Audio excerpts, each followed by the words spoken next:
How do we grow anything when the soil is this hard? Look, it's rock solid. How? And it's so dry. Look at the so dry. Well, I'm gonna answer those questions in this video. And here in the podcast, Move to Greece or Life in Greece, Moving to Greece, whatever it's called, it's become time to wear flip-flops again. Today I didn't even wear a shirt, and it's April 20th. Alright, so the way that we do grow here is with this watering system. And I accidentally forgot to turn it off, so it completely swamped the entire area. But yeah, this is how we grow. It makes the soil totally soft, and then it becomes super hard, but it doesn't seem to harm the plants. They do pretty well anyways. So I'm going to show you what we have here and the watering system at the same time. We have like two different drip lines. We have these with the red dots on it, and we need to adjust them. You can adjust how much water comes out of them, and as you can see, way too much comes out. I need to fix that. And then we have this other drip line right here, which is not adjustable on the actual drip spot, but not very much comes out. It's super soft dripping, but you can adjust it up here on the on that connector thing up there. You can just turn it off a little bit up there. And I just want to show you that we have a problem with the holes on the main line here, and I think it's the birds. Other people say it's the rodents. I don't know what it is, but somebody is making holes in the main line. I don't know why, and it kind of sprinkles everywhere. We got to find a way to kind of mitigate that. Oh, I wanted to show this line right here. I think it's mainly zucchinis. I think there are also some eggplants here, but we had one zucchini plant last year and it gave us like, I don't know, so many zucchinis that we couldn't basically we just let some of them go. Over here in this swamp right here, I just made by accident. Yeah, I turned it off and then I went inside, and then when I came back out a little bit later, I was realizing, oops, I had these on way too high, so I've got to turn it off right now. But these are the peas, mainly peas and grass. But the idea was that it should be peas. We got to clean it up for grass in soon. Over here is the onions. They have started to come up, but it's really hard to tell the onions apart from the grass here as well.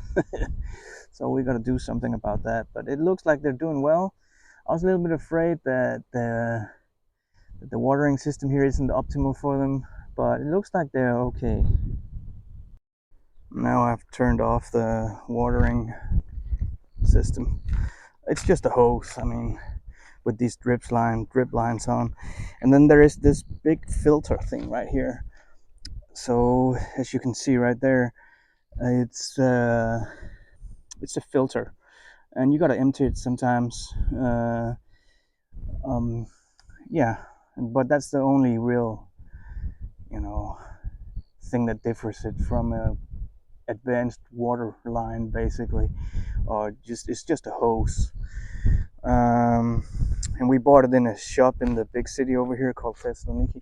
So, anyways, here are the tomatoes, the big line of tomatoes, different kind of tomatoes, and then there's this huge parsley plant that turned into a flower plant, or it went into flower. But the tomatoes here, there are 2 or 3 different types. We bought it from a friend who has a nursery. And the way we do it is that we just sit them in this hard soil. But last year that was not a problem. We had plenty of tomatoes coming out. But this year we did put in some mulch and some horse manure to see if that makes a difference. Our friend who sold them to us, super friendly and helpful, and he said that it's a good thing to put horse manure in there. So we tried that this year. And behind this line, as you can see, let me go over there.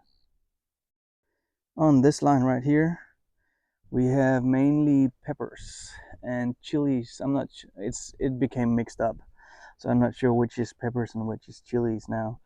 But yeah, we're gonna have a lot of peppers. which is good for a Greek salad. So we enjoy that a lot. And behind that, let me go one more line. Yeah, over here where we had a hole on the hose, so all the water came out down here by accident. So we gotta fix that hole. But here we have eggplants, mainly eggplants, and a couple of tomatoes, and some chilies behind me here.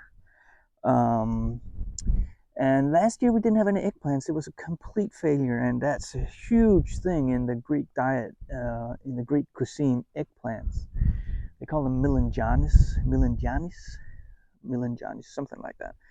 And they make all kinds of delicious food from milangianis. Most people probably know moussaka, which is actually pronounced moussaka. Uh, and that's, of course, the main ingredients there is eggplants.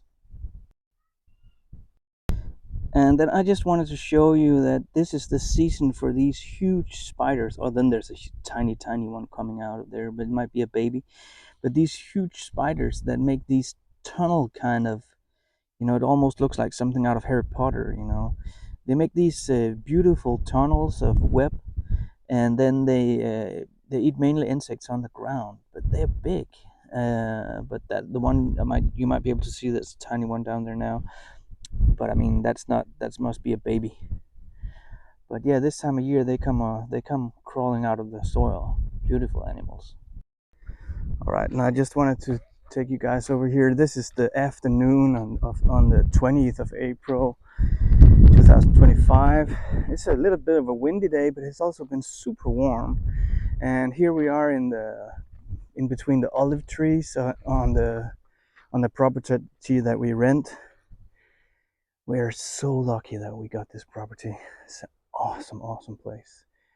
I don't know how many olive trees that are here, but they're beautiful.